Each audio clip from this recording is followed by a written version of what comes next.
वह जानती थी कि देव ने जो कहा था वह यह था कि फीनिक्स संप्रदाय को स्थापित होने और फिर एक महासंप्रदाय बनने में ज्यादा से ज्यादा 50 साल लगेंगे।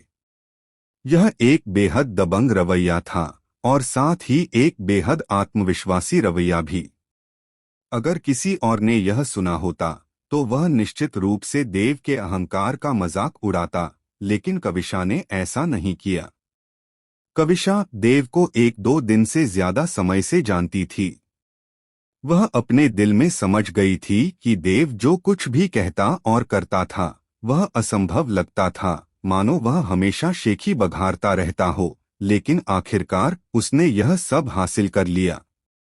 50 साल, कविशा ने मन ही मन धीरे से कहा, एक प्यारी सी मुस्कान बिखेरते हुए। देव, लगता है फीनिक्स संप्रदाय की स्थापना को 6 साल हो गए हैं। महासंप्रदाय बनना इतना आसान नहीं है। तुम्हारे पास तो बस 40 साल से थोड़ा ज्यादा बचा है, जानती हो। मुझे उम्मीद है कि तुम शेखी नहीं बघार रही हो, वरना कविशा तुम्हें नीची नजरों से देखेगा। वन ब्लेड पैलेस, युद्ध शुरू करो। कविशा ने गहरी सांस ली और अचानक चिल्लाया, पहली सेना महाविस्फोट की शुरुआत का इंतजार करने के लिए पीछे रह गई है। दूसरी सेना में युद्ध देवता संप्रदाय होगा और तीसरी सेना में अमर दांव दरबार होगा। हाँ? वन ब्लेड पैलेस के कई शिष्यों ने तुरंत आदेश का पालन किया। बिना एक शब्द कहे वे अलग हो गए और युद्ध देवता संप्रदाय और अमर दांव दरबार की ओर दौड़ पड़े। इस बार वन ब्लेड पैलेस कुल 4 महान सेनाएं लेकर आया था और प्रत्येक सेना की पोशाक को पहचानना बहुत आसान था। हालांकि कविशा ने केवल 3 महान सेनाओं को सक्रिय किया। चौथी सेना वहीं खड़ी रही, न तो विस्फोट का इंतजार किया और न ही युद्ध में शामिल हुई। सभी समझ गए कि इस चौथी सेना का उद्देश्य प्रतिरोध था।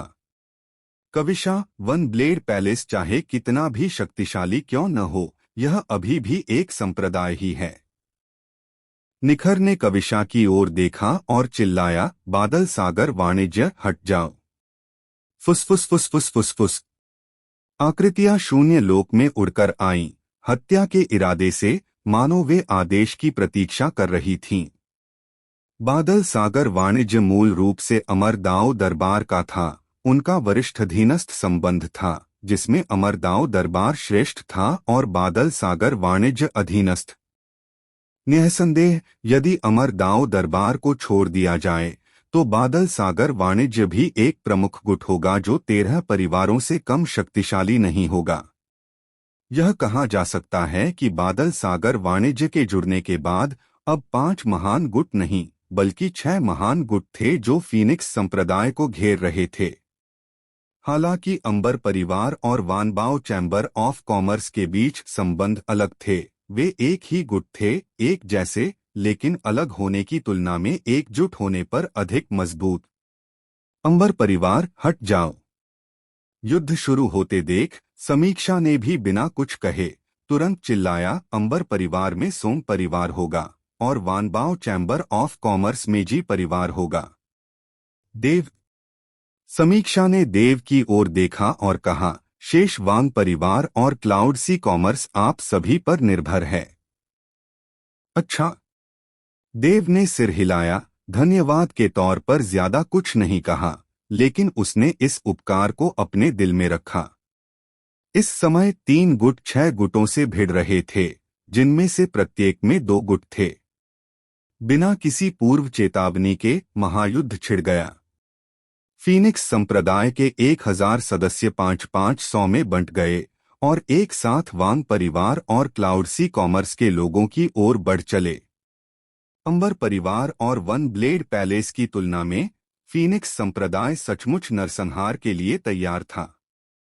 वन ब्लेड पैलेस और अंबर परिवार ने अपने अपने 2 प्रमुख गुटों को बस रोक रखा था, लेकिन फीनिक्स संप्रदाय रोक नहीं रहा था, वह सीधे मार रहा था। फीनिक्स संप्रदाय, अपनी पूरी ताकत लगा दो। देर मत करो। अगर वांग परिवार और क्लाउड सी कॉमर्स मौत तक लड़ते हैं तो कोई दया मत दिखाना, देव की डरावनी आवाज पूरे युद्ध क्षेत्र में गूंज उठी। आसपास के अनगिनत लोग इस अभूतपूर्व युगांतकारी युद्ध को देखते हुए पीछे हट गए। सब समझ गए कि अगर फीनिक्स संप्रदाय इस बार जीत गया तो वह ड्रैगन मार्शल महाद्वीप पर अपनी स्थिति पूरी तरह से स्थापित कर लेगा, शायद किसी प्रथम श्रेणी के संप्रदाय को भी पीछे छोड़ देगा। हालांकि यह किसी सुपर संप्रदाय से तुलनीय नहीं है, फिर भी यह कम से कम प्रथम श्रेणी के संप्रदायों में शिखर पर होगा। लेकिन अगर फीनिक्स संप्रदाय हार गया तो यह संप्रदाय, जिसने अपनी स्थापना के बाद से अनगिनत चमत्कार किए थे, पूरी तरह से ढह जाएगा। यह अब सिर्फ एक बड़े कुएं के मुहाने पर कब्जा करने की लड़ाई नहीं थी, बल्कि फीनिक्स संप्रदाय और विभिन्न प्रमुख गुटों के बीच आपसी दुश्मनी मिटाने की लड़ाई थी।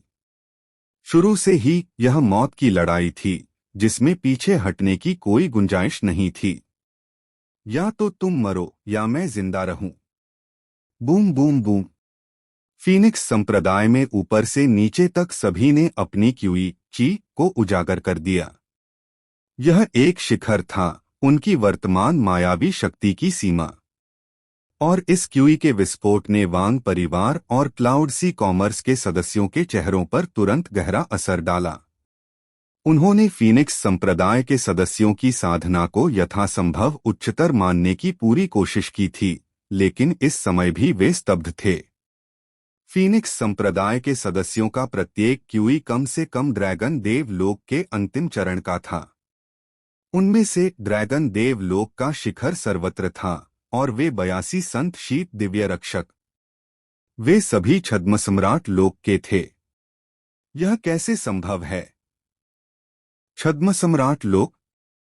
यह छद्म सम्राट लोक की क्यूई है, यह असंभव है। फीनिक्स संप्रदाय में इतने सारे छद्म सम्राट लोक के विशेषज्ञ कैसे हो सकते हैं? भले ही उनके पास किसी संत की खोपड़ी हो, फिर भी उनकी साधना इतनी उच्च नहीं हो सकती। हमारी संख्या पहले से ही बहुत अधिक है, लेकिन प्राप्त मायावी शक्ति में अधिकतम एक छोटे लोक की ही वृद्धि हुई है, फिर भी वे वास्तव में छद्म सम्राट लोक तक सीधे बढ़ गए। ऐसा लगता है कि फीनिक्स संप्रदाय के पास कम से कम 4 या उससे ज्यादा संतों की खोपड़ियां हैं। संख्या की तुलना में इन संतों की खोपड़ियों से प्राप्त मायावी शक्ति कहीं ज्यादा प्रबल है। संपर्क में आने पर वांग परिवार और क्लाउड सी कॉमर्स के लोग सीधे तौर पर पीछे हट गए। फीनिक्स संप्रदाय 2 समूहों में बंट गया, प्रत्येक में 500 सदस्य थे। प्रत्येक समूह के आगे 41 संत शीत दिव्य रक्षक थे, और उनके पार्श्व में 300 से ज्यादा तारों वाले आकाश के दिव्य रक्षक थे। पीछे बैंगनी रात्रि दिव्य रक्षक और उज्ज्वल चंद्र दिव्य रक्षक थे, जिनकी सुरक्षा नगर ड्रैगन दिव्य रक्षक कर रहे थे। अब कोई भी पीछे नहीं हटा, सभी ने पूरी ताकत से हमला किया। संत शीत दिव्य रक्षक के हमलों ने वांग परिवार और 2 प्रमुख गुटों के सैकड़ों लोगों को लगभग तुरंत ही नष्ट कर दिया। वे बिना किसी हिचकिचाहट के आगे बढ़े, उन्होंने सभी बाधाओं को दूर कर दिया। 2 प्रमुख गुटों का सामना करते हुए भी उन्होंने कोई डर नहीं दिखाया, एक अजय गति के साथ दुनिया भर में छा गए, सभी दिशाओं पर अपना दबदबा बना लिया। एक छद्म सम्राट क्षेत्र प्रारंभिक चरण दर्जनों ड्रैगन देव क्षेत्र साधकों को हराने के लिए पर्याप्त था। अगर विरोधियों के पास संयुक्त आक्रमण तकनीकें भी होती तो भी वे 100 ड्रैगन देव क्षेत्र साधकों के विरुद्ध अपराजित रह सकते थे। दोनों के बीच का अंतर एक खाई जैसा था, एक अलग दुनिया। और 41 छद्म सम्राट क्षेत्र विशेषज्ञ 4000 से ज्यादा ड्रैगन देव क्षेत्र साधकों से लड़ने के लिए पर्याप्त थे, और 82 8000 से ज्यादा ड्रैगन देव क्षेत्र साधकों से लड़ सकते थे। लेकिन क्लाउड सी कॉमर्स और वांग परिवार को इतने सारे ड्रैगन देव क्षेत्र साधक कहां से मिले? हालांकि उनकी संख्या बड़ी थी, ड्रैगन देव क्षेत्र शिखर था, और उनमें से 70% से ज्यादा ड्रैगन कोर क्षेत्र के थे, जो संत शीत दिव्य रक्षक से मुकाबला करने में पूरी तरह असमर्थ थे। संपर्क के क्षण में वे या तो विस्फोट से मारे गए या गंभीर रूप से घायल हो गए, जिससे उनकी युद्ध क्षमता पूरी तरह से समाप्त हो गई। हालांकि दोनों फीनिक्स संप्रदाय समूहों में से प्रत्येक में केवल 500 लोग थे। ये 500 लोग दो विशाल ज्वार की लहरों की तरह थे, जबकि मेघ सागर वाणिज्य और वांग परिवार के लोग तूफान में लहराती छोटी नावों की तरह थे। जब फीनिक्स संप्रदाय ने हमला किया तो वे तुरंत विशाल लहरों में समा गए। इस दृश्य ने आसपास की सभी सेनाओं को, जो युद्ध में भाग नहीं ले रही थीं, भय से कांपने पर मजबूर कर दिया। उन्हें लगा कि फीनिक्स संप्रदाय शैतानों का एक समूह है। उनकी शक्ति, जिसे पहले से ही चरम माना जा सकता था, बार बार बढ़ रही थी और अब लगभग 100 छद्म सम्राट क्षेत्र के प्रारंभिक चरण के साधक थे। हम इससे कैसे लड़ सकते हैं? इतने सारे छद्म सम्राट आसानी से एक सेना को ध्वस्त कर सकते हैं। अगर क्लाउड सी कॉमर्स और अंबर परिवार भी मिल जाए तो भी वे फीनिक्स संप्रदाय का मुकाबला नहीं कर पाएंगे। सबके मन में यही विचार था। इस समय देव की आकृति टिमटिमाई और वह पहले ही अंबर परिवार के ऊपर पहुंच चुका था। डाकू को पकड़ने के लिए पहले नेता को पकड़ो। अगर ऐसा ही चलता रहा तो फीनिक्स संप्रदाय निश्चित रूप से अंबर परिवार और क्लाउड सी कॉमर्स का पूरी तरह से सफाया कर देगा। लेकिन वन ब्लेड पैलेस और अंबर परिवार अभी भी दो सेनाओं को रोके हुए थे। हालांकि कोई बड़ी समस्या नहीं थी और वन ब्लेड पैलेस भी बढ़त हासिल कर रहा था, फिर भी वे उसके अपने लोग नहीं थे। यह जितना लंबा चलता, देव का एहसान उतना ही बढ़ता जाता। इसलिए इस महायुद्ध का आरंभ हत्या के लिए नहीं, बल्कि इस विशाल कुएं पर कब्जा करने के अधिकार के लिए था। इवान, यह संप्रदाय तुम्हें एक मौका देगा। वांग परिवार को तुरंत रुकने का आदेश दो और विशाल कुएं को छोड़ दो और तुम सुरक्षित रूप से पीछे हट सकते हो। देव ने इवान को घूरते हुए धीरे से कहा, यह मत सोचो कि एक साथ हमला करके तुम मेरे फीनिक्स संप्रदाय से लड़ने की ताकत रखते हो। जेड शून्य महल, विशाल द्वीप और तलवार अमर मकबरा सभी पीछे हट गए हैं, लेकिन उन्हें नुकसान हुआ है। अगर वांग परिवार अब पीछे हट जाए तो यह संप्रदाय पिछली शिकायतों को नजरअंदाज कर सकता है और तुम्हारा वांग परिवार अपनी रक्षा कर सकता है। कैसा रहेगा? इवान का चेहरा गंभीर था। उसे कैसे पता नहीं चला कि देव की बातें झूठी नहीं थीं। फीनिक्स संप्रदाय में सचमुच इतनी ताकत थी कि वह यहां वांग परिवार का सफाया कर सकता था। लेकिन उसने पहले ही दूसरी ताकतों के साथ हाथ मिला लिया था, जिससे पीछे हटना मुश्किल हो गया था। अगर वह अभी पीछे हटता तो यह पूरी तरह से विश्वासघात होता और हजारों लोग उसकी निंदा करते और लाखों लोग उसे शाप देते।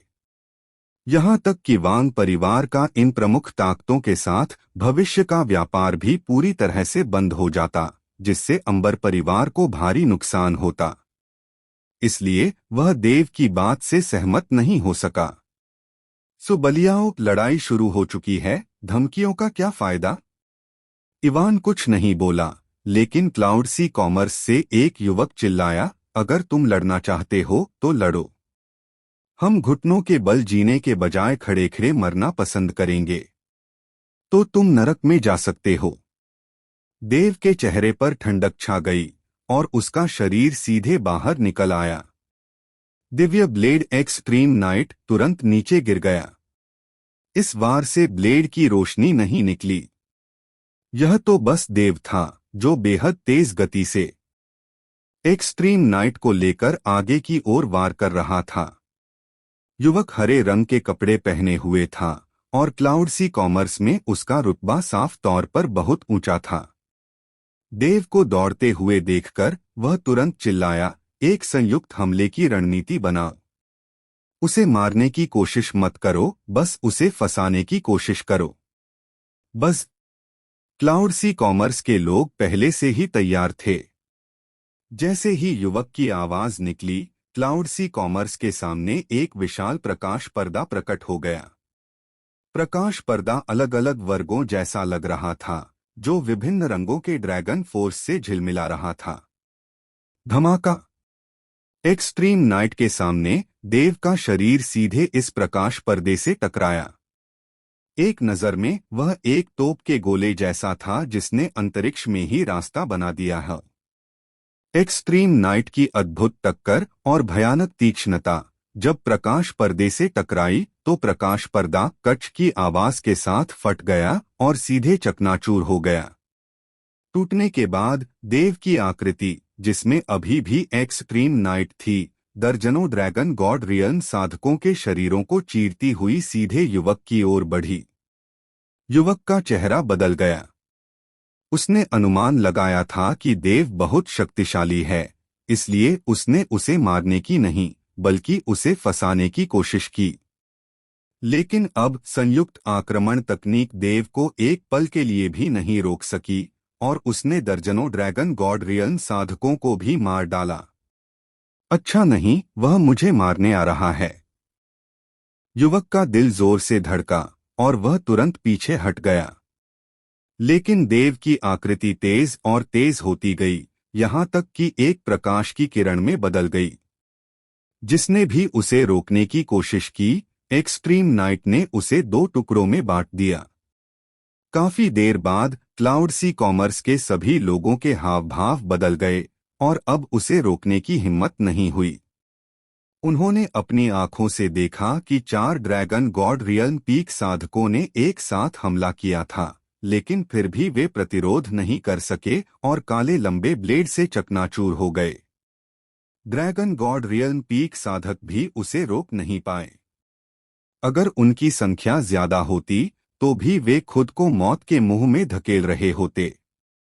अंततः देव की नजरों में युवक पूरी तरह से नंगा हो गया। उसका चेहरा एकदम बदल गया और उसने अपना हाथ घुमाकर एक दिव्य पत्थर निकाला और उसे निगल लिया। इस समय देव का लंबा ब्लेड पहले ही आ चुका था, लेकिन जैसे ही वह आया, देव रुक गया। उसने युवक को घूरा, एक व्यंग्यात्मक भाव प्रकट करते हुए, इस दिव्य पत्थर का प्रभाव ज्यादा से ज्यादा 10 सेकंड तक ही रहता है ना? युवक चौंक गया, फिर उसका चेहरा बेहद भद्दा हो गया। वह जानता था कि देव जानबूझकर उस पर हमला नहीं कर रहा था। भले ही 10 सेकंड बर्बाद हो जाए, वह चाहता था कि वह लगातार पीड़ा और वेदना सहता रहे। 10 सेकंड तेज या धीमे हो सकते थे। इन 10 सेकंडों में देव स्वाभाविक रूप से निष्क्रिय नहीं रहा। उसका शरीर टिमटिमाया और क्लाउड सी कॉमर्स और वांग परिवार का कोई भी व्यक्ति एक ही ब्लेड से सीधे गिर गया। उनके सिर जमीन पर गिर गए। अगर कोई कहे कि पूरे क्षेत्र में सबसे बड़ा लाभार्थी कौन था, तो वह निश्चित रूप से फीनिक्स संप्रदाय नहीं था और निश्चित रूप से अन्य शक्तियां भी नहीं, बल्कि चिराग।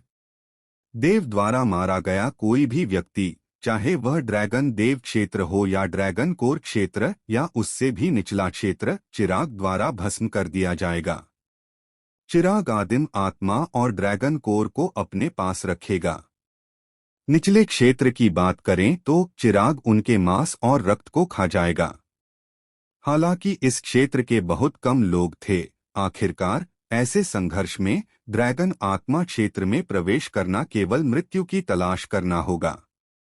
जब तक मेरे पास कानून है, मैं अभी ड्रैगन संप्रभु क्षेत्र में प्रवेश कर सकता हूँ। चिराग बेहद उत्साहित महसूस कर रहा था और साथ ही वह देव का और भी अधिक आभारी था। उसने कभी सोचा भी नहीं था कि उसका दिन का शरीर इतना शक्तिशाली होगा। इस तरह की तेजी से बढ़ती साधना गति को केवल भयानक ही कहा जा सकता है।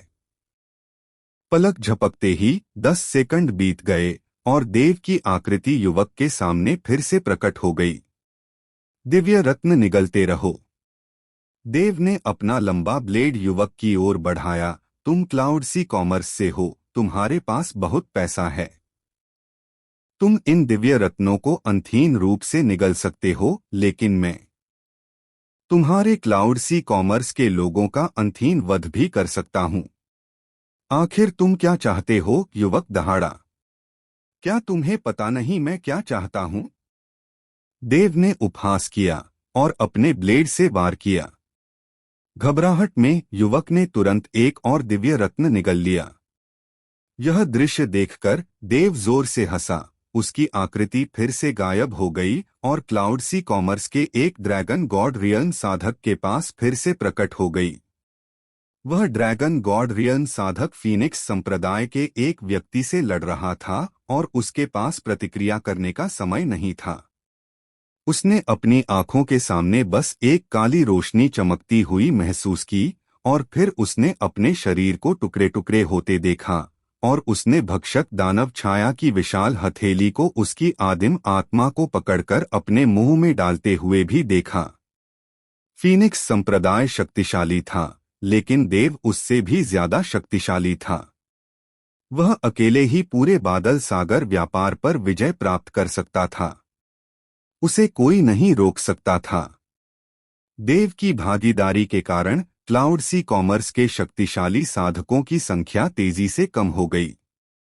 देव द्वारा मारे गए लगभग सभी लोग ड्रैगन गॉड लोक में थे। कभी कभी अगर कोई ड्रैगन कोर लोक साधक उसे रोक लेता तो देव एक ही वार में उन्हें किनारे कर देता। पिछले 10 सेकंड में देव ने कम से कम 100 ड्रैगन गॉड लोक साधकों को मार डाला था और ये 10 सेकंड भी कुछ अलग नहीं थे। अगर ऐसा ही चलता रहा तो ज्यादा से ज्यादा युवक के पास क्लाउड सी कॉमर्स के ड्रैगन गॉड लोक साधकों के पूरी तरह से मारे जाने से पहले 3 और दिव्य रत्न खाने का समय होगा और जिद करना फिर भी व्यर्थ होगा। पीछे हटो। युवक दहाड़ा, यह जानते हुए कि अगर उसके पास और भी दिव्य रत्न होते तो भी अगर क्लाउड सी कॉमर्स के सभी लोग मर गए तो वह भी मारा जाएगा। इसके बजाय बेहतर होगा कि वह अपनी ताकत बचाए रखे और इस विशाल कुएं के लिए लड़ाई से अस्थायी रूप से हट जाए। बहुत देर हो चुकी है। देव अचानक चिल्लाया, तुम पीछे हट सकते हो, लेकिन तुम्हारे पास जो कुछ भी है उसे सौंपना होगा, तुम्हारा सार रक्त भी। सो बलियाओ, ज्यादा दूर मत जाओ, युवक ने गुस्से से कहा। ज्यादा दूर? देव अचानक मुस्कुराया, अपनी उंगली बढ़ाकर युवक की ओर इशारा किया। तुरंत वह टिमटिमाया, सीधे उस आदमी के सामने आ गया। उनके चेहरे लगभग छू रहे थे और युवक देव की सांसों को भी महसूस कर सकता था। वह हिलना चाहता था, लेकिन उसका पूरा शरीर पहले से ही जकड़ा हुआ था, जिससे हिलना डुलना नामुमकिन था। उसके हाथ में अभी भी तीसरा दिव्य रत्न था और 10 सेकंड बीतने वाले थे। एक बार जब वे बीत गए तो अगर वह दिव्य रत्न को नहीं खा पाया तो उसकी मृत्यु निश्चित थी। मैं बहुत दूर जा रहा हूं, तुम इसमें क्या कर सकते हो? देव ने अपनी आंखें सिकोड़ लीं। ठीक है, मैं सहमत हूं, मैं सहमत हूं। युवक की सांस फूल गई, उसका दिल दहशत से भर गया। बुरा नहीं। देव थोड़ा मुस्कुराया, पीछे हटा और युवक का बंधन ढीला कर दिया। युवक ने आखिरकार राहत की सांस ली और बिना कुछ कहे अपने कपड़ों को छोड़कर अपनी सारी अंतरिक्ष अंगूठियां और बाकी चीजें देव को सौंप दीं। उसी समय उसने अपनी ग्लेबेला पर थपथपाया और सार रक्त की एक बूंद प्रकट हुई जो देव के हाथ में आ गिरी। अपने लोगों को लेकर तुरंत यहां से निकल जाओ, देव ने ठंडे स्वर में चिल्लाया। बिना एक शब्द कहे युवक ने तुरंत दहाड़ते हुए कहा, क्लाउड सी कॉमर्स, विशाल कुएं के मुख को छोड़ दो और इस विवाद से हट जाओ। हालांकि क्लाउड सी कॉमर्स के लोग बेहद अनिच्छुक थे, फिर भी वे देव की हत्या से पहले ही भयभीत हो चुके थे। फीनिक्स संप्रदाय की तुलना में देव की वध गति बहुत तेज थी। उसने अकेले ही लगभग 200 ड्रैगन देव लोक साधकों को मार डाला था, जबकि फीनिक्स संप्रदाय के 500 लोगों ने अभी तक ऐसा कारनामा नहीं किया था। क्लाउड सी कॉमर्स चला गया और इस तरह 6 बड़े गुटों में से एक गुट पहले ही इस लड़ाई से हट चुका था और सिर्फ 5 बड़े गुट ही बचे थे। देव ने बिना किसी हिचकिचाहट के सीधे इवान पर हमला बोल दिया। इवान ने युवक के भाग्य को प्रत्यक्ष देखा था। हालांकि उसकी मृत्यु नहीं हुई, उसका सार रक्त देव के हाथों में पड़ गया था और देव चाहे तो उसे कभी भी मार सकता था। क्या तुमने इस पर विचार किया है? एक आकृति प्रकट हुई और देव की आवाज धीमी पड़ गई। इवान ने दांत पीस लिए, फिर भी चुप रहा। कितना जिद्दी स्वभाव है। देव मंद मंद मुस्कुराई और इवान की ओर दौड़ने ही वाली थी। लेकिन इसी समय अचानक दूर से एक तत्परता और क्रोध से भरी आवाज आई, युवा कुमारी, सावधान। देव ने अचानक अपना सिर घुमाया और देखा कि अंबर परिवार की तरफ एक बड़ा बदलाव आ गया था। जिन लोगों ने मूल रूप से समीक्षा का साथ दिया था और सोंग परिवार के खिलाफ लड़ाई लड़ी थी, वे सभी विद्रोह कर चुके थे और सीधे अपने ही लोगों पर हमला कर रहे थे। शुरुआत में समीक्षा के आसपास सैकड़ों लोग थे, लेकिन इस समय इन सैकड़ों में से केवल 30 या 40 ही समीक्षा की रक्षा कर रहे थे, बाकी सभी समीक्षा पर हमले कर रहे थे। इतने सारे लोगों के घेरे में और बिना किसी पूर्व चेतावनी या बचाव के इन दर्जनों लोगों में से ज्यादातर लोग तुरंत मारे गए या गंभीर रूप से घायल हो गए और केवल 10 से कुछ ज्यादा लोग ही बचे। जिस व्यक्ति ने बात की वह समीक्षा के बगल में एक बूढ़ा आदमी था और जिसने समीक्षा पर हमला किया वह कोई और नहीं बल्कि पहले वाला कुमारजीत था। अंकल कुमारजीत, आप। समीक्षा के हाव भाव अचानक बदल गए। हालांकि उसने कठोर और निर्दयी होना सीख लिया था, उसने यह उम्मीद नहीं की थी कि कुमारजीत, जिसने हमेशा उसकी रक्षा की थी, उस पर हमला करेगा। युवा मिस, आप सिर्फ अपनी बदकिस्मती को दोष दे सकती हैं। कुमारजीत ने हत्या का इरादा जाहिर किया। उसकी हथेली समीक्षा के सिर पर वार करने ही वाली थी। लेकिन इसी समय समीक्षा के शरीर पर अचानक एक अद्भुत प्रकाशवरोध प्रकट हुआ। जब कुमारजीत ने प्रकाशवरोध पर प्रहार किया तो एक शक्तिशाली आघातरोधी बल उत्पन्न हुआ, जिससे कुमारजीत ने मुंह में खून भर लिया और पीछे की ओर उड़ गई। मुझे उम्मीद नहीं थी कि तुम्हारे पास ऐसा तरीका होगा, कुमारजीत ने उदास होकर कहा। समीक्षा का क्रोध असीम था, मानो उसे पूरी तरह से निगल जाएगा। प्राचीन युद्ध क्षेत्र की इस यात्रा में उसने अपनी बड़ी बहन के पीछा करने और फिर कुमारजीत व अन्य लोगों के विश्वासघात का अनुभव किया था। उसका जबरदस्त गुस्सा अवर्णनीय था। उसने अपना सिर घुमाया और देखा कि कुछ ही दर्जन लोगों को छोड़कर बाकी सभी उसे जान से मारने की नीयत से घूर रहे थे। अंबर परिवार में लगभग सभी ने उसके साथ विश्वासघात किया था। इसमें लूज कल्टीवेटर ड्रैगन गॉड लोक के वे साधक भी शामिल थे जिन्हें अंबर परिवार ने भारी मात्रा में स्पिरिट स्टोन्स देकर काम पर रखा था। उन सभी ने भी विद्रोह कर दिया था। हा हा हा हा, समीक्षा, तुम्हें इसकी उम्मीद नहीं थी, है ना?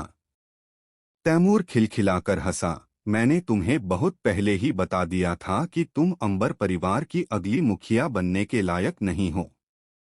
इतनी भी सावधानी के बिना तुम अंबर परिवार को पुनर्जीवित करने की जिम्मेदारी कैसे उठा सकती हो? यह फिर से तुम हो। समीक्षा ने अपने चांदी के दांत पीसते हुए रंजना और तैमूर को गौर से देखा। मैं, समीक्षा, कसम खाती हूं कि अगर मैं तुम्हें नहीं मारूंगी तो मैं इंसान नहीं रहूंगी। कसम खाने का क्या फायदा? तुम तो पहले से ही मिट्टी के बुद्ध हो जो नदी पार कर रहे हो, अपनी रक्षा भी नहीं कर सकते, फिर भी हमें मारने का सपना देख रहे हो, तैमूर ने व्यंग्य किया। समीक्षा को मारने का यही सबसे अच्छा मौका था और समीक्षा को मारने से उनकी पोल जरूर खुल जाती, इसलिए उसने और रंजना ने अब छिपने की योजना नहीं बनाई। दरअसल रंजना के लिए, हालांकि वह अंबर परिवार की मुखिया का पद चाहती थी, लेकिन समीक्षा को मारने की असली वजह उसकी नफरत थी। वह समीक्षा से नफरत करती थी क्योंकि उसने वह सब कुछ छीन लिया जो उसका होना चाहिए था, और उसे इस बात से भी नफरत थी कि इतनी मेहनत करने के बाद भी अंबर परिवार के उस घृणित बूढ़े ने परिवार के मुखिया का भावी पद समीक्षा को दे दिया। उसका मुख्य लक्ष्य समीक्षा को मरवाना था। अंबर परिवार के मुखिया पद के लिए अगर वह उसे पा लेती तो ठीक, अगर नहीं तो भी कोई फर्क नहीं पड़ता। मार डालो। रंजना के शब्द संक्षिप्त थे, बस एक ही शब्द, धमाका धमाका धमाका। तुरंत अनगिनत लोगों ने हमला कर दिया और उनका निशाना सिर्फ एक ही था, समीक्षा। समीक्षा के शरीर पर प्रकाश का अवरोध लगभग तुरंत ही टूट गया, और हालांकि उसके भौतिक शरीर ने कुनपेंग पवित्र शरीर की साधना की थी, लेकिन यह ज्यादा देर तक नहीं टिक सका। यह सौभाग्य की बात थी कि उसने कुनपेंग पवित्र शरीर की साधना की थी, वरना वह पल भर में ही मर जाती। धमाका। एक क्षण में समीक्षा का भौतिक शरीर पूरी तरह से चकनाचूर हो गया, केवल उसकी आदिम आत्मा ही बची रही। बस। और इसी क्षण शून्य लोक से एक बड़ा हाथ नीचे की ओर उठा। यह चिराग की भक्षक दानव छाया थी। चिराग, तुम उसे नहीं बचा सकते। रंजना ने ठंडे स्वर में कहा, हमारी योजना बहुत सोच समझकर बनाई गई है। समीक्षा आज जरूर मर जाएगी।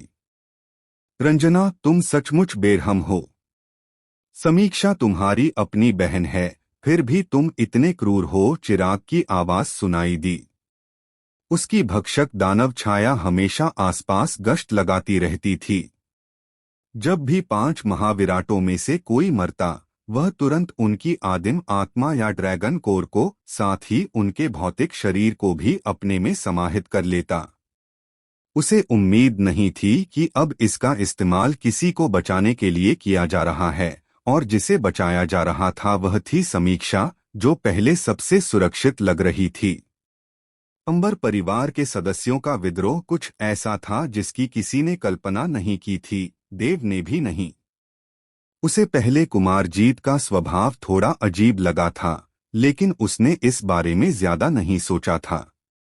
उसने कभी उम्मीद नहीं की थी कि यह बूढ़ा आदमी, जिसने बचपन से समीक्षा की रक्षा की थी, उसके खिलाफ कोई कदम उठाएगा। वन ब्लेड पैलेस की चौथी सेना, हमला करो। कविशा दहाड़ा। मुख्य उद्देश्य समीक्षा को बचाना है। दूसरा उद्देश्य सभी विद्रोही अंबर परिवार के सदस्यों को मार डालना है, किसी को भी जीवित नहीं छोड़ना है। कविशा, यह मेरे अंबर परिवार का निजी मामला है। क्या तुम्हारा वन ब्लेड पैलेस इसमें दखल देने का इरादा रखता है? रंजना चिल्लाया। निजी मामला? कविशा ने ठंडे स्वर में कहा, पहली बात तो यह कि मैं, कविशा, तुम जैसी क्रूर और निर्दयी महिलाओं से सबसे ज्यादा नफरत करता हूं। दूसरी बात, समीक्षा देव की दोस्त है। देव की दोस्त मेरी दोस्त है। मैं चुपचाप खड़ा होकर तुम्हें बिना कुछ किए उसे घेरते हुए कैसे देख सकता हूं? चाहे कुछ भी हो, वह आज मर जाएगी। रंजना चीख पड़ी। उसकी ईर्ष्या बढ़ती ही जा रही थी। वह सचमुच समझ नहीं पा रही थी कि समीक्षा को इतनी किस्मत कैसे मिली। अपने पिता के प्यार में पली बढ़ी, और अब वन ब्लेड पैलेस और फीनिक्स संप्रदाय की मदद से आखिर क्यों? सिर्फ सोंग परिवार ही उसके साथ क्यों था? वे दोनों किसी चीज के लिए होड़ क्यों लगा रहे थे, फिर भी उसे दुष्ट क्यों कहते थे? रंजना लगभग पागल हो चुकी थी। उसने कभी सोचा भी नहीं कि उसके कामों ने स्वर्ग को कितना क्रोधित किया और मनुष्यों को कितना क्रोधित किया। उसे बस यही लगता था कि उसने जो कुछ भी किया वह सही था। धमाका। समीक्षा की आदि आत्मा पर ऊपर से अनगिनत हमले हुए। उसकी आंखें चौड़ी हो गईं, दुहक, शोक, क्रोध और उपहास से भर गईं। जैसे ही उसे लगा कि वह मरने वाली है, एक श्वेत वस्त्रधारी आकृति उसकी दृष्टि में प्रकट हुई। देव। समीक्षा ने मन ही मन बुदबुदाया। उसे अचानक लगा जैसे पूरी दुनिया ने उसे छोड़ दिया हो और केवल एक ही व्यक्ति हमेशा उसके साथ खड़ा रह सकता है। वह उसके सामने खड़ी श्वेत वस्त्रधारी आकृति थी, देव। देव ने बिना कुछ कहे सिर हिलाया और समीक्षा की आदि आत्मा को गले लगा लिया। और ये सारे हमले उस पर पड़े। ऐसा नहीं था कि वह बचाव नहीं करना चाहता था, बल्कि उसके पास बचाव के लिए समय ही नहीं था।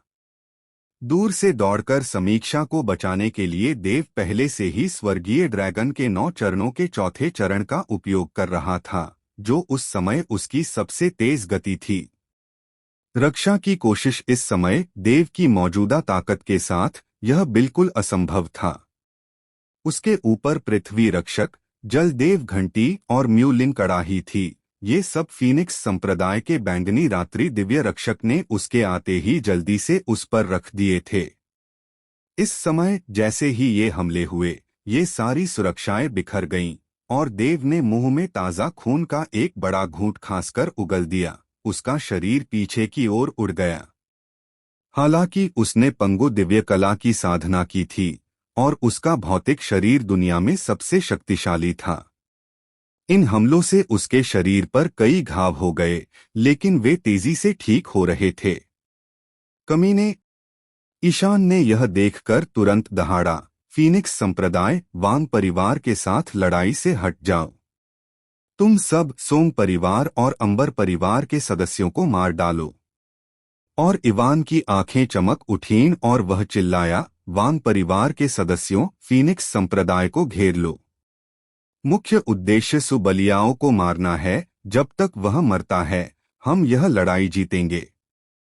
न सिर्फ वांग परिवार बल्कि दूसरे गुट भी यही बात कह रहे थे। जाहिर है, उन्हें लग रहा था कि देव गंभीर रूप से घायल हो गया है, अपनी युद्ध शक्ति खो चुका है और उसकी मौत भी हो सकती है। अब पूरी ताकत झोंकने का सबसे अच्छा मौका था। सुबलियाओं, खूबसूरती एक अभिशाप होती है।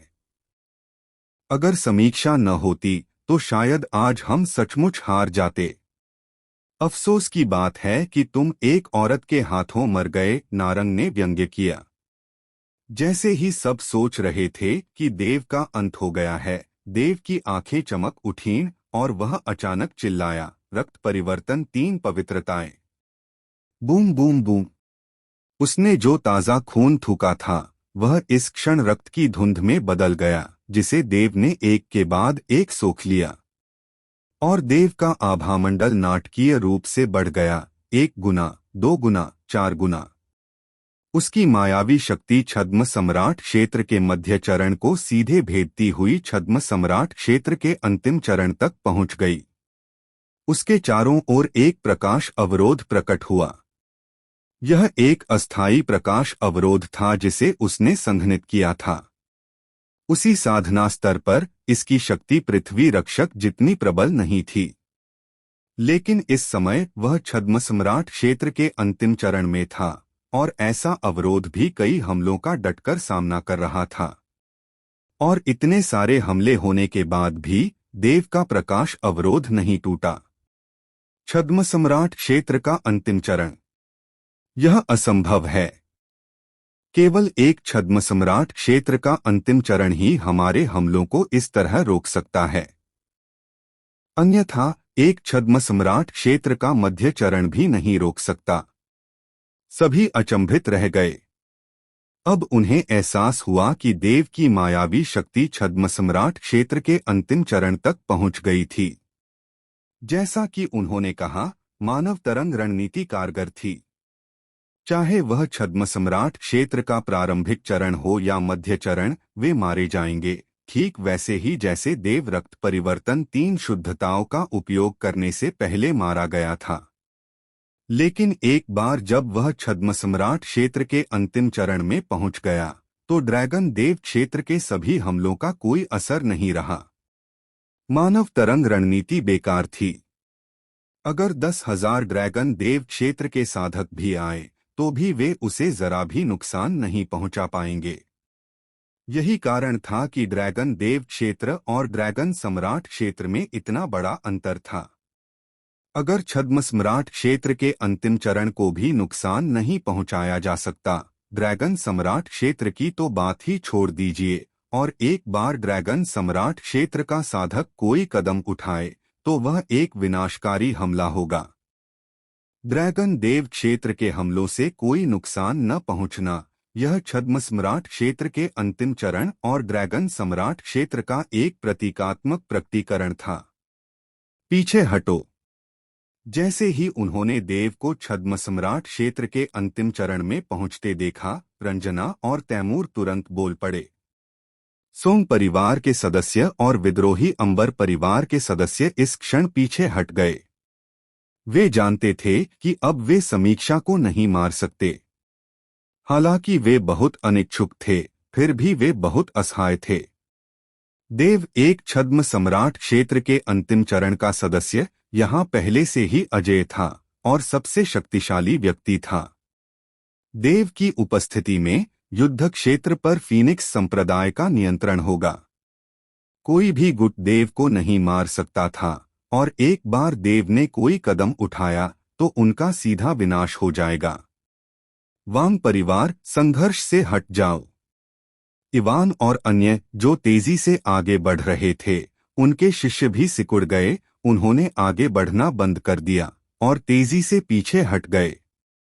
युद्ध देवता संप्रदाय, संघर्ष से हट जाओ। अमर दाओ दरबार, संघर्ष से हट जाओ। जी परिवार, संघर्ष से हट जाओ। क्लाउड सी कॉमर्स पहले ही पीछे हट चुका था और क्लाउड सी कॉमर्स के अलावा अन्य 5 महान गुटों ने भी देव को छद्म सम्राट क्षेत्र के अंतिम चरण में पहुंचते देखकर पीछे हटने का आदेश दिया। यह छद्म सम्राट क्षेत्र के अंतिम चरण की निवारक शक्ति थी। सिर्फ 5 महागुट ही नहीं, बल्कि आत्मा परिवर्तन मंडप, टाइपिंग संप्रदाय, पवित्र आत्मा भवन और दानव क्षेत्र भी आशंकित हो गए। अगर देव उन सबको इसी समय पीछे हटने का आदेश दे तो वे एक शब्द भी बोलने की हिम्मत नहीं करेंगे, क्योंकि जब तक देव अपनी छद्म सम्राट क्षेत्र की अंतिम अवस्था की शक्ति को बनाए रख पाएगा, तब तक पूरा युद्ध क्षेत्र सिर्फ उसी का होगा। अगर उसे इस प्रस्फुटित भूमि में 16 लाख दुश्मनों का सामना भी करना पड़े तो भी वह नहीं डरेगा, क्योंकि कोई भी उसे नुकसान नहीं पहुंचा सकता था और पर्याप्त समय मिलने पर वह उन सभी 16 लाख दुश्मनों का सफाया कर सकता था। छद्म सम्राट क्षेत्र अंतिम अवस्था। यहाँ सुबलियाओं की मायावी शक्ति वास्तव में छद्म सम्राट क्षेत्र के अंतिम अवस्था तक पहुंच गई है।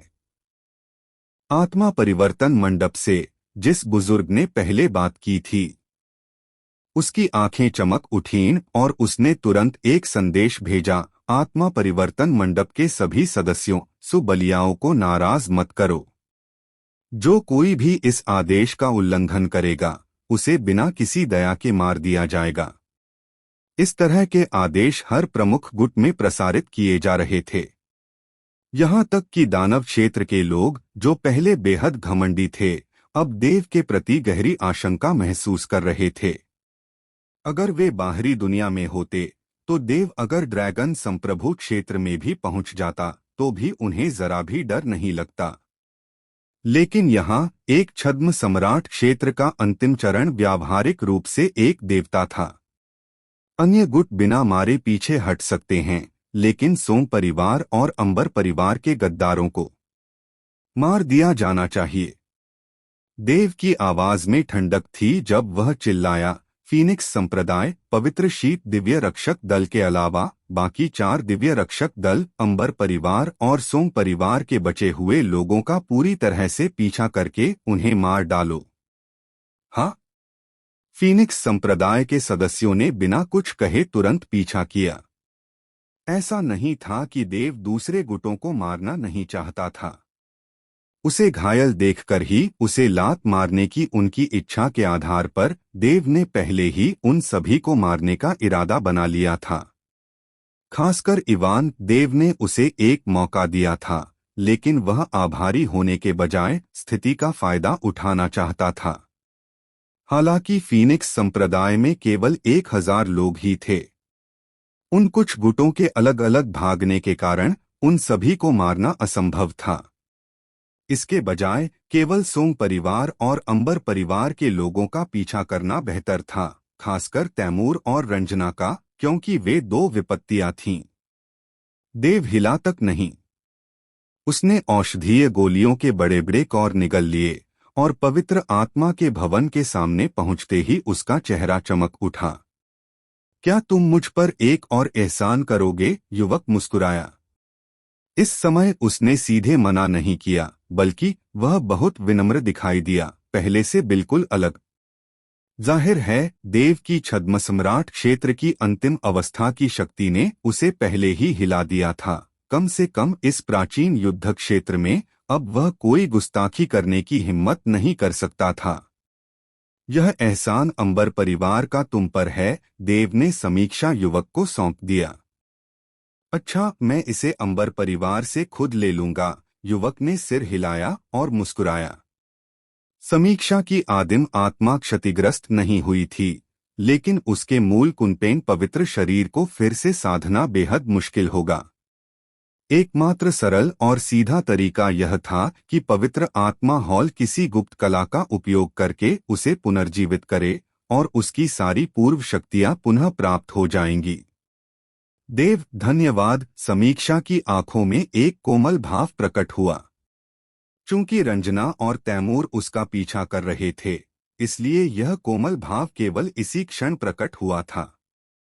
हम दोस्त हैं, है ना? देव मुस्कुराई। समीक्षा ने एक कोमल मुस्कान प्रकट की, मानो उसने अपना मूल व्यक्तित्व पुनः प्राप्त कर लिया हो। यह सब पूरा करने के बाद देव पवित्र आत्मा हॉल से बाहर निकला, फिर शून्य लोक में ऊपर चला गया। उसकी निगाहें नीचे जमीन पर घूम रही थीं। उसकी पहली नजर आत्मा परिवर्तन मंडप पर पड़ी। मुझे आत्मा परिवर्तन मंडप के विशाल कुएं का आधा हिस्सा चाहिए, देव ने सीधे कहा।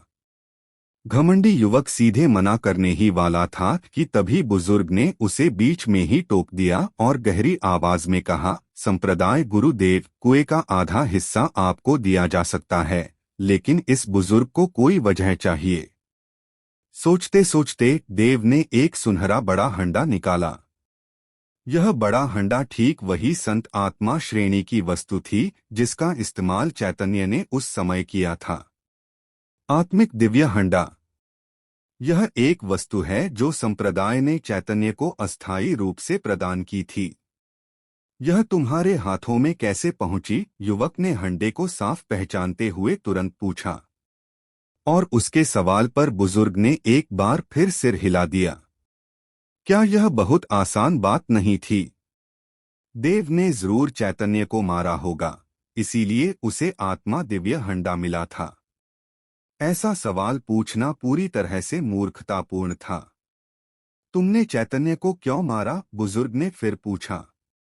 दिव्य औषधि पर्वत की घटना के दौरान आपके आत्मा परिवर्तन मंडप के 30,000 शिष्यों ने जिया के नेतृत्व में इस संप्रदाय द्वारा परिष्कृत हथियारों को जब्त करने का प्रयास किया। लेकिन आपके आत्मा परिवर्तन मंडप के दिव्य स्वामी के मुख के सम्मान में इस संप्रदाय ने एक बार जिया को जाने दिया। आपको इस मामले के बारे में पता होना चाहिए, देव ने उदासीनता से कहा। बुजुर्ग ने सिर हिलाया और चुप रहा। लेकिन चैतन्य यह जानते हुए भी इस प्राचीन युद्ध क्षेत्र में इस संप्रदाय के संत की खोपड़ी को जब्त करने की कोशिश कर रहा था, और यहाँ तक कि यादव परिवार, चैन परिवार, विशाल द्वीप, जी परिवार और 9 स्वर्ग मीनार, इन 5 गुटों के साथ गठबंधन करके मेरे फीनिक्स संप्रदाय को नष्ट करने का इरादा रखता था। इसीलिए उसकी मृत्यु हुई, और इसीलिए मैं आपके आत्मा परिवर्तन मंडप के कुएं के मुख का आधा हिस्सा मांगता हूँ। क्या यही कारण पर्याप्त है? देव ने पूछा। बुजुर्ग ने थोड़ा सोचा, आह भरी, और कुछ नहीं कहा। इसके बजाय वह खड़ा हुआ और बोला, आत्मा परिवर्तन मंडप 2 कुएं छोड़ दो। आत्मा परिवर्तन मंडप में उसका दर्जा साफ तौर पर बहुत ऊंचा था। उसके बोलते ही आत्मा परिवर्तन मंडप ने तुरंत 2 बड़े कुएं छोड़ दिए। और देव के पिछले शब्द, जिनमें चैन परिवार, यादव परिवार और फीनिक्स संप्रदाय पर हमला करने वाले अन्य गुटों का जिक्र था, कुछ अनकही बात कह रहे थे। चैन परिवार, अपने कुएं का आधा हिस्सा छोड़ दो। यादव परिवार, अपने कुएं का आधा हिस्सा छोड़ दो। जी परिवार, अपने कुएं का आधा हिस्सा छोड़ दो। 9 स्वर्ग मीनार, अपने कुएं का आधा हिस्सा छोड़ दो। विशाल द्वीप का बड़ा कुआं पहले से ही पूरी तरह से फीनिक्स संप्रदाय का था, जबकि चैन परिवार, यादव परिवार और 9 स्वर्ग मीनार ने भी बिना कुछ कहे अपना आधा हिस्सा छोड़ दिया। हालांकि उन सभी को फीनिक्स संप्रदाय से शिकायत थी, लेकिन इस समय फीनिक्स संप्रदाय को नाराज करने का समय बिल्कुल नहीं था। उन्हें इतना समझदार देखकर देव ने कुछ और नहीं कहा, बल्कि अपनी नजर दानव क्षेत्र की ओर घुमा ली। मुझे याद है तुमने एक बार कहा था कि मेरे फीनिक्स संप्रदाय को तुम्हें उकसाना नहीं चाहिए, देव ने कहा। यह सुनकर युवक का चेहरा जोर से तमतमा गया। उसने यह बात यूं ही कही थी और देव उस समय दूसरे गुटों से लड़ रहा था। उसे उम्मीद नहीं थी कि देव को यह बात याद होगी। मैंने यह कब कहा? युवक ने कहा। देव चुप रहा, हाथ हिलाया और दिव्य ब्लेड एक्सट्रीम नाइट तुरंत प्रकट हो गई। दानव क्षेत्र, अपना आधा कुआं तुरंत दे दो, यह देखकर युवक ने जल्दी से कहा। उसे मन ही मन पछतावा हुआ। वह इतना बेतुका कैसे हो सकता था? अगर उसे यह पता होता तो वह उस समय एक भी पाद नहीं मारता। शुक्रिया, देव मंद मंद मुस्कुराया। युवक का चेहरा फिर से तमतमा गया और उसने मन ही मन सोचा, अपने दादाजी का शुक्रिया। देव स्वाभाविक रूप से पवित्र आत्मा भवन और वन ब्लेड पैलेस के विशाल कुओं की मांग नहीं करेगा। जहां तक ताइपिंग संप्रदाय की बात है, देव ने माही की ओर देखा, मन ही मन आ भरी, अपनी नजरें हटा लीं और उसका शरीर टिमटिमाता हुआ जमीन पर गिर पड़ा। उसे इस तरह देखकर कई गुटों ने राहत की सांस ली, यह जानकर कि देव का आक्रमण अब समाप्त हो गया है। वास्तव में जैसा कि उन्होंने सोचा था, देव का आक्रमण पूरी तरह से समाप्त हो चुका था। इस क्षण तक 10 महासंप्रदायों में से one blade palace, typing sect और होली स्पिरिट हॉल को छोड़कर अन्य 7 महासंप्रदायों, दानव क्षेत्र के 8 बड़े कुओं में से आधे देव द्वारा ले लिए गए थे। आत्मा परिवर्तन मंडप ने आधे ले लिए थे और विशाल द्वीप, अमर दाओ दरबार, तलवार अमर मकबरा, युद्ध देवता संप्रदाय और जेड शून्य महल, ये सभी 5 महासंप्रदाय इस महान विस्फोट प्रतियोगिता से हट गए। उनके सभी बड़े कुएं अब फीनिक्स संप्रदाय के थे। अमर दाओ दरबार के अधीन क्लाउड सी कॉमर्स को भी पीछे हटने के लिए मजबूर होना पड़ा। 13 परिवारों में चैन परिवार, यादव परिवार और जी परिवार ने अपने अपने आधे कुएं छोड़ दिए, जबकि वांग परिवार और सोंग परिवार पीछे हट गए। उनके बड़े कुएं भी फीनिक्स संप्रदाय के थे। चूंकि अंबर परिवार की समीक्षा गंभीर रूप से घायल हो गई थी, केवल उसकी आदिम आत्मा ही बची थी और अंबर परिवार के सदस्यों ने विद्रोह कर दिया था और वर्तमान में फीनिक्स संप्रदाय द्वारा उनका शिकार किया जा रहा था। अंबर परिवार के 4 बड़े कुएं भी अस्थायी रूप से फीनिक्स संप्रदाय के थे। उस समय फीनिक्स संप्रदाय के पास कुल 38 बड़े कुएं थे। यह संख्या सभी बड़े कुओं के लगभग आधे के बराबर थी, जो वन ब्लेड पैलेस से कई गुना ज्यादा थी, जिससे लोग ईर्ष्यालु और जलनशील दोनों हो जाते थे। हालांकि किसी भी ताकत ने फीनिक्स संप्रदाय के बारे में कोई और राय रखने की हिम्मत नहीं की, वन ब्लेड पैलेस ने भी नहीं। हालांकि फीनिक्स संप्रदाय शक्तिशाली था, लेकिन उन्हें सबसे ज्यादा डर सफेद वस्त्र पहने पालथी मारकर बैठी देव से था। देव की अंतिम अवस्था छद्म सम्राट साम्राज्य की ताकत के कारण ही ये कई बड़ी ताकतें बिना कुछ कहे तुरंत पीछे हट गईं या अपने आधे कुएं सौंप दिए। जहां तक छोटे और मध्यम कुओं का सवाल है, फीनिक्स संप्रदाय इसमें शामिल नहीं हुआ। देव के लिए ये 38 बड़े कुएं पहले से ही काफी थे। फीनिक्स संप्रदाय के अन्य सदस्य अंबर परिवार और सोंग परिवार का तब तक पीछा करते रहे जब तक वे छोटे कुओं के क्षेत्र से पूरी तरह से हट नहीं गए। उसके बाद ही वे रुके और वापस लौटे। उनके लौटने के बाद देव ने अपना हाथ हिलाया और तुरंत 38 बैंगनी लाल बड़े झंडे तैरकर बाहर आ गए। उसने उन्हें अभी अभी बनाया था, उनका कोई खास उपयोग नहीं था, वे बस थोड़े मजबूत थे। इन 38 बड़े झंडों पर 3 बड़े अक्षर उकेरे गए थे, फीनिक्स संप्रदाय। देव के इशारे पर 38 बड़े झंडे विभिन्न कुओं के सिरों में डाल दिए गए ताकि प्रतिरोध दिखाया जा सके। और इसी क्षण अंततः अंतिम महाविस्फोट शुरू हुआ। धमाका धमाका धमाका धमाका। इसी क्षण अनगिनत प्रकाश स्तंभ आकाश में ऊपर उठे। एक नजर में बड़े कुओं के सिरों से कम 100 प्रकाश स्तंभ दिखाई दिए। अद्भुत प्रकाश स्तंभ बादलों में सीधे भेदते हुए मानो स्वर्ग और पृथ्वी को जोड़ रहे हों, और उनके भीतर अद्भुत दबाव था। अंतिम महाविस्फोट में 7 लहरें थीं। यह पहली लहर थी। देव ने अचानक ऊपर देखा। शून्य क्षेत्र के ऊपर फीनिक्स संप्रदाय के 38 प्रकाश स्तंभों को निहारा। उसने उन्हें गौर से देखा और कोई भी सर्वोच्च खजाना प्रकट होते नहीं देखा, लेकिन लगभग 22 प्रकाश स्तंभों में संतों की खोपड़ियां थीं। और जब ये संत खोपड़ियां प्रकट हुईं, तो स्वाभाविक रूप से अन्य प्रमुख शक्तियों ने भी उन्हें देखा। उनके भाव शांत थे, लेकिन उनके हृदय में वे अत्यंत अनिच्छा से दांत पीस रहे थे, क्योंकि ये संत खोपड़ियां उनकी होनी चाहिए थीं, लेकिन इस समय वे सभी फीनिक्स संप्रदाय की थीं।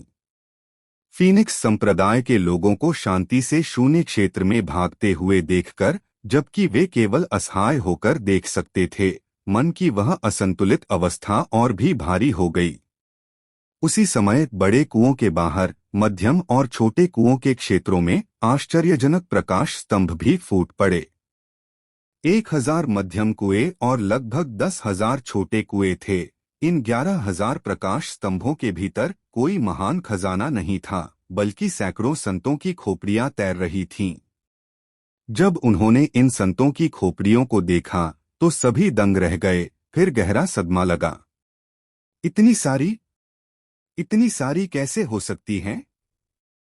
तार्किक रूप से 100 मध्यम कुओं में से किसी एक पर संत की खोपड़ी दिखाई दे तो अच्छा होता, लेकिन अब पहले छोटे कुएं अत्यंत दुर्लभ थे, लगभग नगण्य, और अगर दिखाई भी देते थे तो केवल 10 या 8। इस समय फूटने वालों की संख्या वास्तव में 10% के बराबर है। कई विस्मयकारी उद्गार फैल गए और लगभग सभी की निगाहें यहीं एकत्रित हो गईं। खासकर उन बड़ी ताकतों को, जिन्हें पता था कि वे अब फीनिक्स संप्रदाय से मुकाबला नहीं कर सकते। बड़े कुओं के लिए प्रतिस्पर्धा करने की कोई जरूरत नहीं थी, इसलिए उनका ज्यादातर ध्यान मध्यम और छोटे कुओं पर था। उनमें से सबसे ज्यादा उत्साहित स्पष्ट रूप से ज़ेड वॉयड पैलेस था, जिसे फीनिक्स संप्रदाय ने सबसे पहले पीछे हटने पर मजबूर किया और कई छोटे और मध्यम कुओं पर कब्जा कर लिया। जिन कुओं पर उन्होंने कब्जा किया, उनमें से कई से संतों की खोपड़ियां फूटीं, और कुल संख्या की दृष्टि से भी यह फीनिक्स संप्रदाय के कब्जे वाले बड़े कुओं से फूटी खोपड़ियों से ज्यादा थी। इसके अलावा यहाँ मध्यम और छोटे कुएं बड़े कुओं जैसे नहीं थे।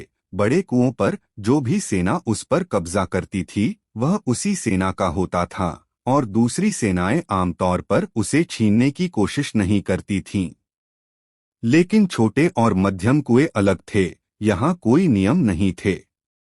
अगर आपने पहले भी उस क्षेत्र पर कब्जा किया होता, तो भी अगर कोई सर्वोच्च खजाना या संत की खोपड़ी फटती, तो दूसरी ताकतें उसे छीनने आ जातीं।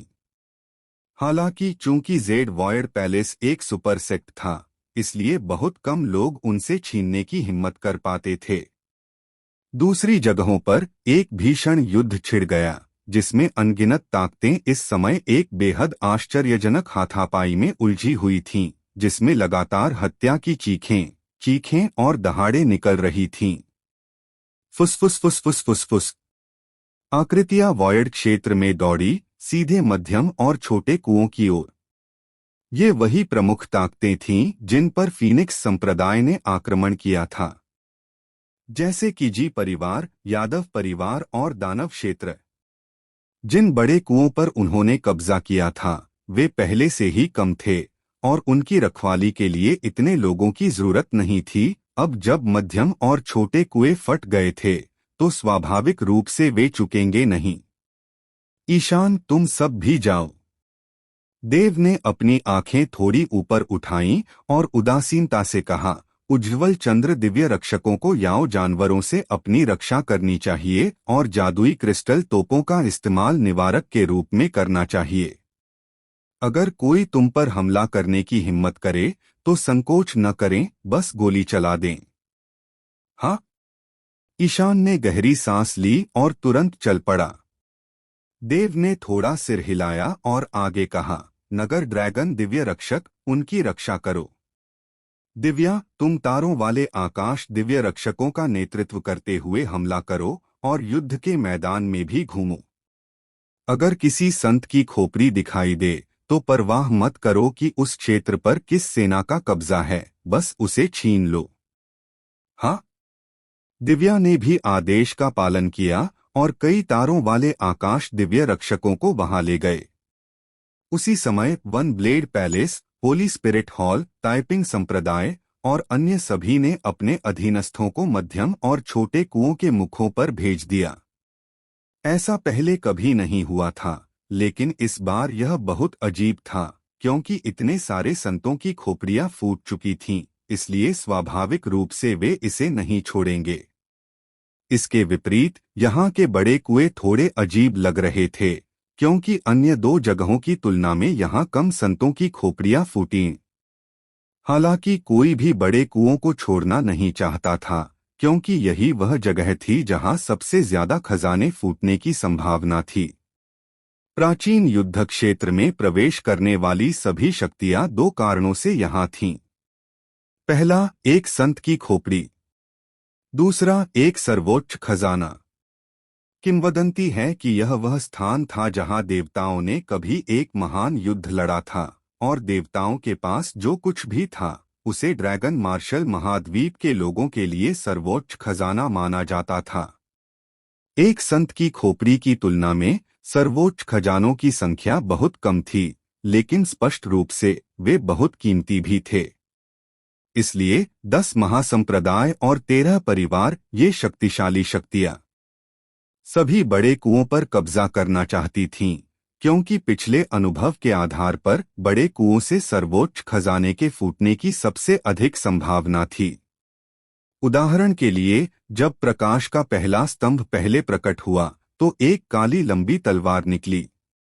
इस तलवार को वन ब्लेड पैलेस ने तुरंत ले लिया और अन्य लोग इसे स्पष्ट रूप से नहीं देख सके, लेकिन उनका मानना था कि यह कम से कम एक उच्च श्रेणी का संत आत्मा श्रेणी का हथियार था। ऐसा हथियार प्राप्त करना करोड़ों, लगभग कियान यी के सोने के सिक्कों के बराबर था, जो दर्शाता था कि यह कितना कीमती था। इस समय छोटे और मध्यम कुओं के मुखों पर अत्यंत आश्चर्यजनक अराजक युद्ध हो रहे थे। इन दोनों स्थानों पर बहुत अधिक सेनाएं थीं और कई बड़ी सेनाएं पहले ही आ चुकी थीं। कई छोटी सेनाएं, हालांकि वे उनसे कमजोर थीं, फिर भी प्रतिरोध करने के लिए एकजुट हो गईं। ऐसी स्थिति में प्रतिष्ठा की कोई बात ही नहीं थी। अगर आप एक महासंप्रदाय भी होते तो भी मैं आपसे प्रतिस्पर्धा करता, अन्यथा मैं इसमें क्यों आता? और कितने महासंप्रदाय हैं? आप मुझमें से एक को हरा सकते हैं, लेकिन क्या आप हम में से 10 को हरा सकते हैं? अनगिनत सेनाएं यही सोच रही थीं। एक नज़र में गर्जनाएं लगातार हो रही थीं, और इस समय युद्ध में कम से कम लाखों लोग शामिल थे। इसके अलावा जैसे जैसे समय बीतता गया, युद्ध में भाग लेने वालों की संख्या बढ़ती गई। विशाल कुएं के मुख पर संत शीत दिव्य रक्षक अत्यंत तीव्र गति से फीनिक्स संप्रदाय के 38 प्रकाश स्तंभों के बीच चक्कर लगाते हुए आगे बढ़े। जब वे लौटे तो उन्होंने 20 से ज्यादा संतों की खोपड़ियां प्राप्त कर ली थीं। और जैसे ही ये 20 से ज्यादा संतों की खोपड़ियां उसके हाथों में आईं, देव ने उन्हें जोड़ दिया, और इस क्षण उसकी क्यूई अवर्णनीय गति से बढ़ गई। रक्त परिवर्तन त्रिशुद्धियां वापस ले ली गईं, और उसकी मायावी शक्ति छद्म सम्राट क्षेत्र मध्य चरण में लौट आई। लेकिन इस समय इन संतों की खोपड़ियों के कारण देव की मायावी शक्ति सीधे छद्म सम्राट क्षेत्र मध्य चरण शिखर तक पहुंच गई, फिर एक बार फिर छद्म सम्राट क्षेत्र अंतिम चरण में, और फिर छद्म सम्राट क्षेत्र अंतिम चरण शिखर, छद्म सम्राट क्षेत्र शिखर पर पहुंच गई। धमाका! एक क्षण में देव के शरीर पर अचानक क्यूई का विस्फोट हुआ, जो अत्यधिक शक्ति के साथ फूट पड़ा। उस तरह का दबाव एक सम्राट की शक्ति थी, ठीक वैसे ही जैसे रुद्रप्रताप ने ड्रैगन संप्रभु क्षेत्र में प्रवेश किया था। ड्रैगन संप्रभु क्षेत्र। सम्राट की शक्ति केवल ड्रैगन संप्रभु क्षेत्र में या उससे ऊपर के लोगों के पास ही हो सकती है। जब देव ने इसे छोड़ा तो दबाव इतना प्रबल था कि इसने हर चीज को घेर लिया, मानो तूफान हो, तेजी से आसपास के सभी लोगों को अपनी चपेट में ले लिया, जिससे उनके हाव भाव पूरी तरह बदल गए। ड्रैगन संप्रभु क्षेत्र। इस सुबलियाओं की मायावी शक्ति वास्तव में ड्रैगन संप्रभु क्षेत्र तक पहुंच गई है। यह बहुत भयानक है। छद्म सम्राट क्षेत्र के अंतिम चरण में तो वह पहले से ही बेजोड़ था। अब जब वह ड्रैगन संप्रभु क्षेत्र में पहुंच गया है, तो क्या वह जो चाहे वह नहीं कर सकता? तुम ऐसा नहीं कह सकते। जिन ताकतों ने फीनिक्स संप्रदाय को नाराज किया था, उन्हें फीनिक्स संप्रदाय ने पहले ही पीछे धकेल दिया है। अब उसकी सफलता कुछ हद तक बेमानी है। सुबलियाओं के हृदय स्वभाव को देखते हुए उसे बिना वजह दूसरी ताकतों को उकसाना नहीं चाहिए, और यह ड्रैगन संप्रभु क्षेत्र यहीं उपयोगी है। प्राचीन युद्ध क्षेत्र छोड़ने के बाद वह अपनी मूल स्थिति में लौट जाएगा। यह बात कुछ हद तक सही है, लेकिन कम से कम अभी वह अजेय है। उसे उकसाया नहीं जा सकता, बिल्कुल नहीं उकसाया जा सकता। अगर आसपास की ताकतें पहले देव से सावधान थीं, तो अब वे डर गई हैं। अगर आज का देव बड़े कुएं के मुखों को अपने हाथों में लेना चाहता, तो वे नाराज हो सकते थे, लेकिन वे कभी मना नहीं करते। इनकार करना मौत को दावत देना होता। और उनका अनुमान गलत नहीं था, देव बिना वजह उन्हें नाराज नहीं करेगा। इसलिए जैसे ही उसकी मायावी शक्ति ड्रैगन संप्रभु क्षेत्र में पहुंची, देव ने एक कड़वी मुस्कान दिखाई।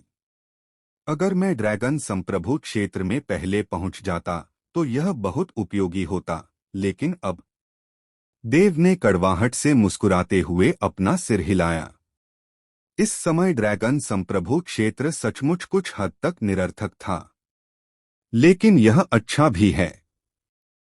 कम से कम अगर कोई सर्वोच्च खजाना सचमुच प्रकट हो जाए तो मुझे दूसरों के लालच की चिंता नहीं करनी पड़ेगी, देव ने धीरे से कहा। जैसे ही वह बोल रहा था, पूरे युद्ध क्षेत्र से लगातार क्यूई में सफलताएं आ रही थीं। स्पष्ट रूप से जिन शक्तियों ने संतों की खोपड़ियां प्राप्त की थीं, वे सभी अपनी मायावी शक्ति बढ़ाने के लिए उनका उपयोग कर रही थीं। हालांकि देव की तुलना में उनकी सफलताएं अंततः बहुत पीछे थीं।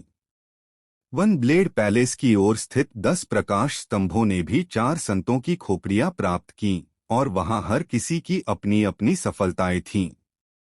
बड़े कुएं के मुख पर वन ब्लेड पैलेस और फीनिक्स संप्रदाय के अलावा तीसरी सबसे शक्तिशाली क्यूई संगति परिवार से आई, जिसकी किसी ने उम्मीद नहीं की थी। सबकी नजरों से देखते हुए अनमोल और आयुष ने एक साथ ऊपर देखा और देव की ओर मुस्कुराए।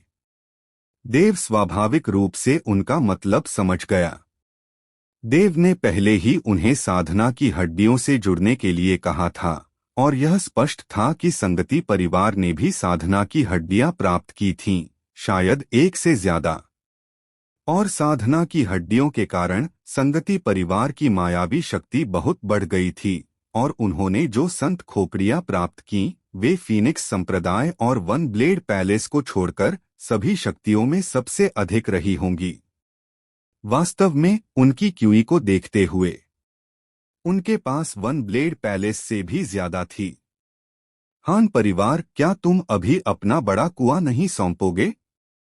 ठीक इसी समय अनमोल और आयुष के चेहरे के भाव अचानक ठंडे पड़ गए। उनकी निगाहें 13 परिवारों में से हान परिवार की ओर गईं और उन्होंने अचानक हमला बोल दिया। हान परिवार के चेहरे के भाव कुछ भद्दे थे। उन्हें संगति परिवार की ओर से आती शक्तिशाली ची का स्पष्ट एहसास हुआ। एक युवक ने गंभीरता से कहा, अनमोल, तुम दोनों भाई सचमुच छिपना जानते हो। छिपोगे? क्या तुम्हें लगता है कि हम छिप रहे हैं? हम क्यों छिपेंगे? आयुष ने व्यंग्य किया। अनमोल ने यह भी कहा, पंकज, तुम मेरे संगति परिवार को छिपाने के लायक नहीं हो। मुझे लगता है कि तुम्हारे हृदय स्वभाव से तुम समझ सकते हो कि अभी क्या स्थिति है। तुरंत यहां से निकल जाओ और अपने सभी बड़े कुएं सौंप दो। मेरा संगति परिवार तुम्हारे खिलाफ कार्रवाई न करने का विकल्प चुन सकता है। क्या ऐसा है? यह स्पष्ट था कि संगति परिवार और हान परिवार के बीच पहले से कोई दुश्मनी थी, और अब जब स्थिति स्थिर हो गई थी तो संगति परिवार ने अचानक हमला बोल दिया।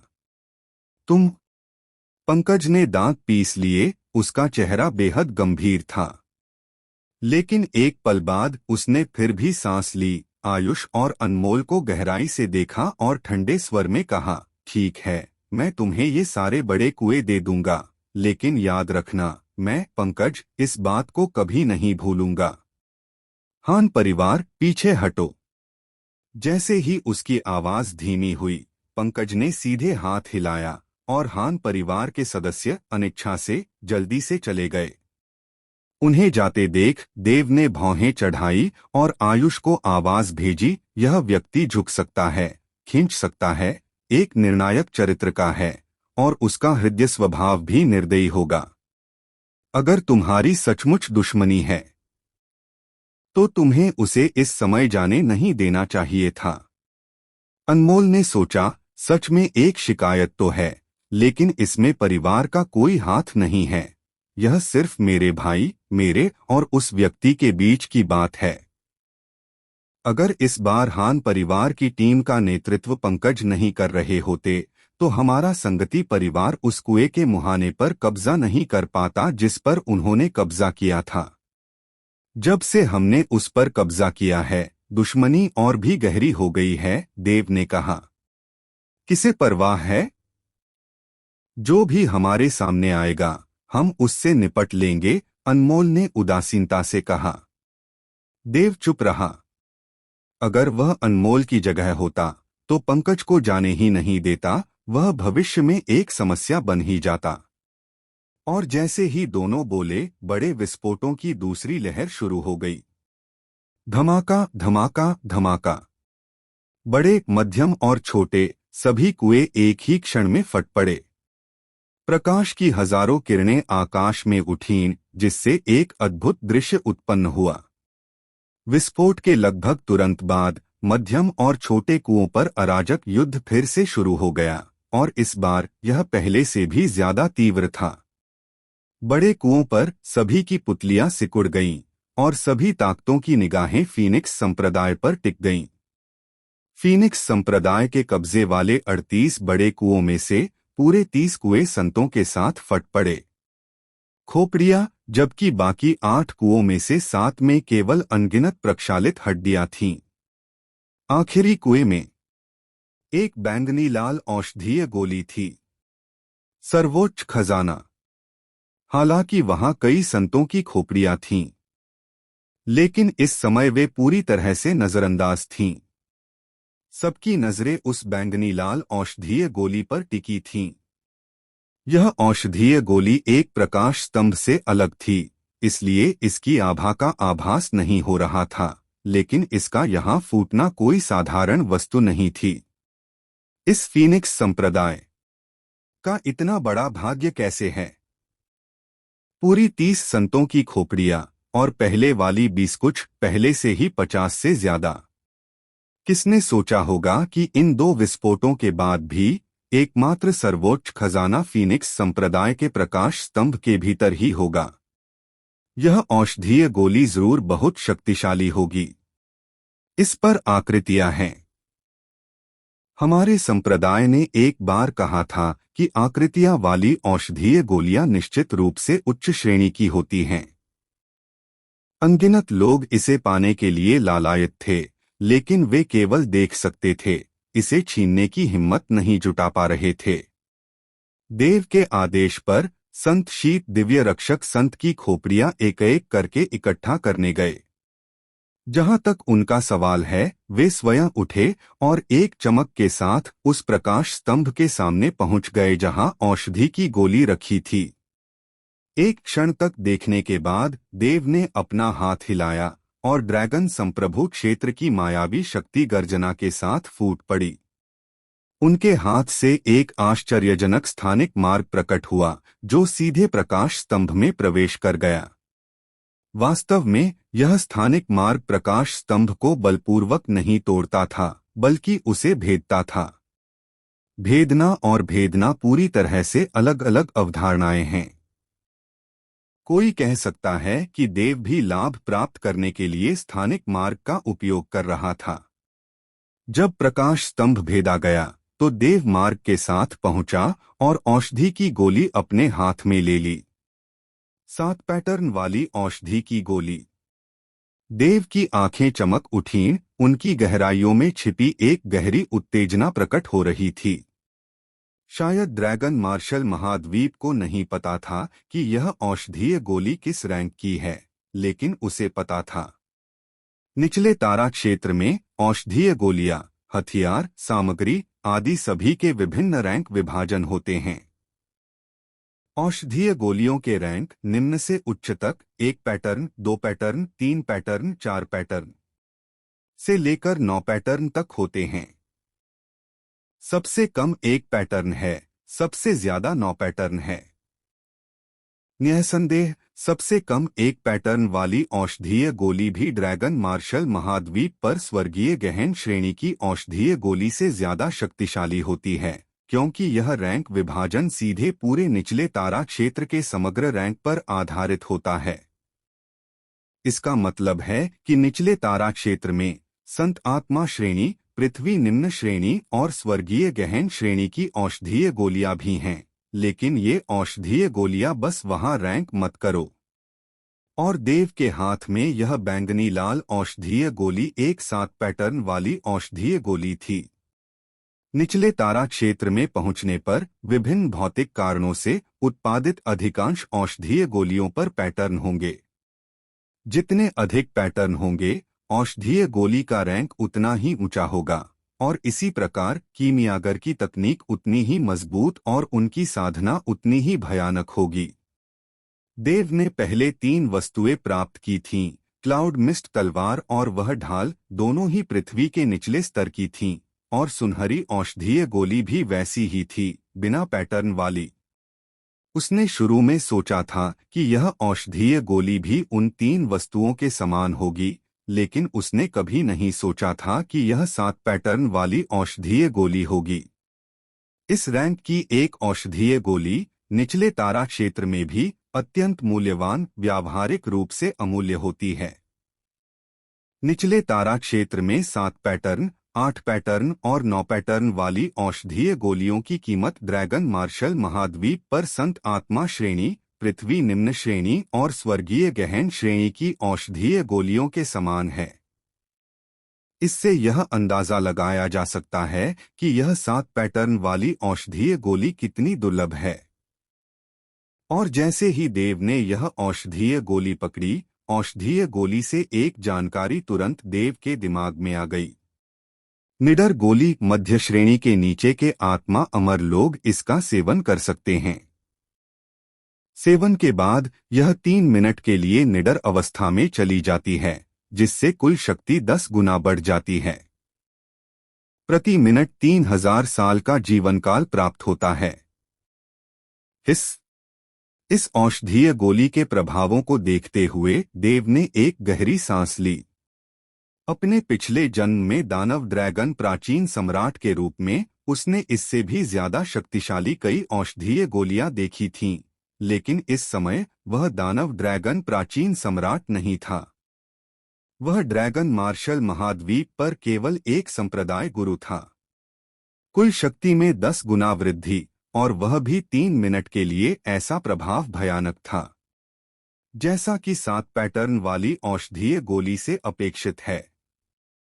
देव बुदबुदाया, हालांकि इस औषधीय गोली की कुछ कमियां भी हैं। वह यह कि यह प्रति मिनट 3000 वर्ष का जीवनकाल लेती है, जो प्रति सेकंड 50 वर्ष के जीवनकाल के बराबर है। और मध्य श्रेणी के आत्मा अमर से नीचे के लोगों का अधिकतम जीवन काल केवल लगभग 20,000 वर्ष ही हो सकता है। इस औषधीय गोली का सेवन अनिवार्य रूप से बहुत अधिक उपभोग करेगा, यहाँ तक कि आधार को भी नुकसान पहुंचाएगा और एक कमजोर अवस्था की ओर ले जाएगा। स्पष्ट रूप से जीवनकाल के मामले में देव को विचार करने की आवश्यकता नहीं थी। उसके पास जो सबसे कम कमी थी वह थी जीवनकाल। यह औषधीय गोली पूरी तरह से उसके लिए ही बनी थी, इसमें कोई कमी नहीं थी। देव को इस बात का अफसोस नहीं था कि यह बहुत ज्यादा जीवनकाल ले लेती थी, बल्कि इस बात का था कि ऐसी औषधीय गोलियां बहुत कम थीं। बुरा नहीं, इस समय ऐसी औषधीय गोली मिल जाना ही काफी संतोषजनक है। देव मुस्कुराया और ध्यान से उस बेर्स्क गोली को रख दिया। देव इस औषधीय गोली का इस्तेमाल आसानी से नहीं करता था जब तक कि यह बिल्कुल जरूरी न हो, क्योंकि यह बहुत कीमती थी और इससे लिया गया जीवनकाल वाकई बहुत ज्यादा था। अभी तक 2 बड़े विस्फोटों में केवल एक ही सर्वोच्च खजाना दिखाई दिया, जो यह बेर्स्क गोली थी। अन्य बड़े कुओं में अलग अलग संख्या में संत की खोपड़ियां भी दिखाई दीं। देव ने इस बार प्राप्त संत की खोपड़ियों से अपनी मायावी शक्ति को सीधे तौर पर नहीं बढ़ाया, क्योंकि अब उनकी लगभग कोई जरूरत नहीं थी। बड़े और छोटे कुओं के मुहाने पर अनगिनत लोग हताहत हुए। यहाँ तक कि महासंप्रदाय भी पहले ही लालाखों वाले हो चुके थे, और जो भी उनसे छीनने की कोशिश करता उसके खिलाफ सीधे घातक बल का प्रयोग करते थे। केवल फीनिक्स संप्रदाय जहां से भी गुजरा, सभी सेनाएं पीछे हट गईं और किसी ने भी उनकी तीक्ष्णता का विरोध करने की हिम्मत नहीं की। विस्फोट भी जारी रहे और पहले 2 विस्फोटों के बाद तीसरा, चौथा और 5वां विस्फोट धीरे धीरे शुरू हुआ। 5 विस्फोटों के कारण छोटे और मध्यम कुएं के मुख पर पहले से ही खून की नदियां और लाशों के ढेर लगे हुए थे। 10 लाख से ज्यादा लोगों में से कम 3 लाख लोग मारे गए थे। चारों ओर देखा तो हर जगह भयानक लाशों के ढेर थे, एक विभत्स दृश्य। हालांकि मरने वाले सभी छोटी सेनाओं से थे, उनकी साधना अपर्याप्त थी और उनकी संख्या कम थी, इसलिए प्रतियोगिता में उन्हें भारी क्षति उठानी ही थी। सबसे सुरक्षित जगह निस्संदेह बड़ा कुआं था। अगर फीनिक्स संप्रदाय और देव वहां न होते तो शायद यह जगह इतनी शांत न होती, लेकिन इस समय चाहे कोई भी शक्ति हो, वे सभी अपने बड़े कुएं की रक्षा करने की पूरी कोशिश कर रहे थे और उसे छीनने का विचार पूरी तरह से खत्म हो गया था। उन्हें डर था कि अगर उन्होंने देव को नाराज किया तो उनका बड़ा कुआं फिर से छीन लिया जाएगा, जो सचमुच मुर्गी चुराने की कोशिश करने और चावल गंवाने जैसा होगा। फीनिक्स संप्रदाय की ओर से 5 विस्फोटों के बाद प्राप्त संतों की खोपड़ियों की संख्या 100 से ज्यादा हो गई थी और विस्फोटों से पहले प्राप्त 4 खोपड़ियों के साथ कुल संख्या 123 तक पहुंच गई थी। इसके अलावा यह केवल देव और अन्य लोगों द्वारा बड़े कुएं पर प्राप्त संतों की खोपड़ियों की संख्या थी। ईशान, दिव्या और अन्य लोग छोटे और मध्यम कुएं पर कब्जा कर रहे थे और देव को भी नहीं पता था कि उन्होंने अभी तक कितनी खोपड़ियां प्राप्त की हैं। निस्संदेह पूरे प्राचीन युद्ध क्षेत्र की सभी सेनाओं में फीनिक्स संप्रदाय ने स्वाभाविक रूप से सबसे ज्यादा संतों की खोपड़ियां प्राप्त की थीं। दूसरा, यह वन ब्लेड पैलेस नहीं बल्कि संगति परिवार था। कोई नहीं जानता था कि संगति परिवार ने कितने संतों की खोपड़ियां प्राप्त की थीं, लेकिन उनसे निकलने वाली विशाल क्यूई से लगभग सभी ड्रैगन देव क्षेत्र शिखर स्तर तक पहुंच गए थे और उनमें से कई तो ड्रैगन देव क्षेत्र शिखर को पार करके छद्म सम्राट क्षेत्र तक भी पहुंच गए थे। भ्रामक शक्ति में इस शक्तिशाली वृद्धि के तहत इन कुछ लोगों की महत्वाकांक्षाएं भी धीरे धीरे बढ़ती गईं। हालांकि अनमोल और आयुष को सख्त आदेश थे कि वे फिर कभी किसी अन्य सेना पर हमला न करें, इसलिए वे केवल इस महत्वाकांक्षा को दबा सकते थे।